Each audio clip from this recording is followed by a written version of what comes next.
So I don't know, in case it wasn't obvious from like all of my poems and how I am, but I'm hella mentally ill, right? Like I'm super fucking crazy. So I was diagnosed with OCD when I was 11, and through like a ton of therapy, like all the therapy in the world, I was able to really get a handle on a lot of my tics and compulsions, to the point where like by the time I got to college, you couldn't even tell I had OCD unless I told you, which I didn't because it was none of your fucking business. But now people know because of the internet, but whatever.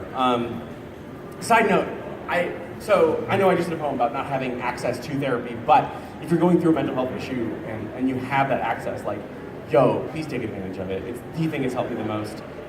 There are a bunch of flyers on the SVP table about seriously, like, get some help, dude. It's the thing.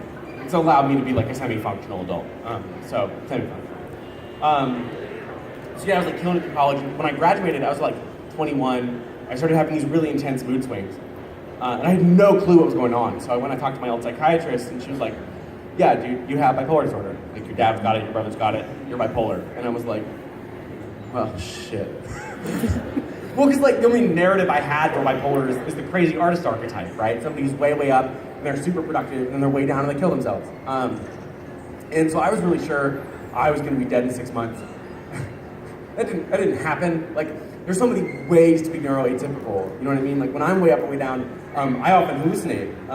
Most of the time it's really dope, actually, and I have, like, no complaints. But some mornings, some days the worst. Some mornings I wake up, and, like, all the walls are covered in spiders, and the sun's outside my window, screaming at me, and it wants me dead. And they're, like, bird skeletons crawling in under my window. I spent so long just, like, beating myself up every time I was freaking out so bad I couldn't get out of bed, or, like, go to work, or write a poem. And I was just like, you're worthless. You don't care about your family or your friends or your art. And the first day that I decided that I was going to forgive myself for all this stuff I couldn't control, and that I was going to love myself no matter what was going on in my head, like, it didn't get better, because nothing's magically going to make your brain better, but it got so much easier to be who I was on a day-to-day basis. That's kind of what this last poem's about. It's also full of dumb jokes because I'm me and I can't help myself. But seriously, if you get anything from this poem and this set and like my life in the world, like, please forgive yourself and love yourself. This is my last poem. It's called The Future. Thanks so much for being here. I like you all.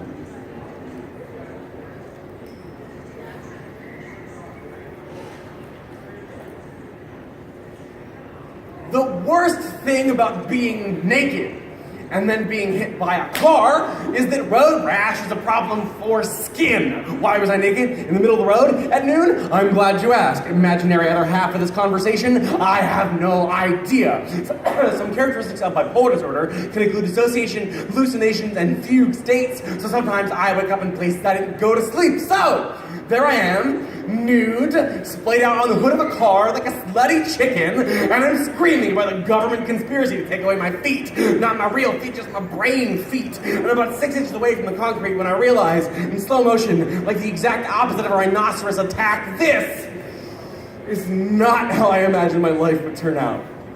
When I was little, I broke both my ankles jumping off a roof because I was sure a cape would enable me to fly. My parents attributed this to my strong imagination. Last year, my therapist called it a delusion. I failed to see the difference. Also, I really can fly and see the future and make stupid people leave coffee shops with my mind.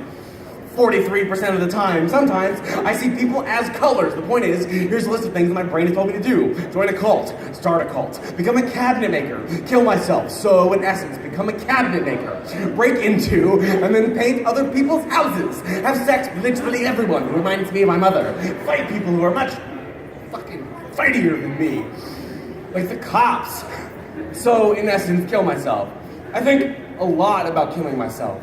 Not like a point on a map, rather like a glowing exit sign to show it's never been quite bad enough to make me want to leave. See, when I'm up, I don't kill myself because holy shit, there is so much left to do. And when I'm down, I don't kill myself because then the sadness would be over. And the sadness is my old paint under the new. The sadness is the house fire or the broken shoulder. I'd still be me without it, but I'd be so boring. They keep telling me seeing things that aren't technically there is called disturbed cognitive functioning. I call it having a superpower. Once I pulled over on the freeway freeway and jumped out of my old red Jeep because I saw it burst into flames 20 seconds before it actually burst into flames. I knew my girlfriend and I would be together because she turned bright pink the first time she saw me. I know tomorrow's gonna come because I've seen it. Sunrise is going to come. All you have to do is wake up. The future has been at war, but it's coming home so soon. The future is the map and the treasure. The future looks like a child in a cape. The future is just like gravity. Everyone is slowly drifting toward everyone else, but we'll all be part of each other one day. The future is a blue sky and a full tank of gas.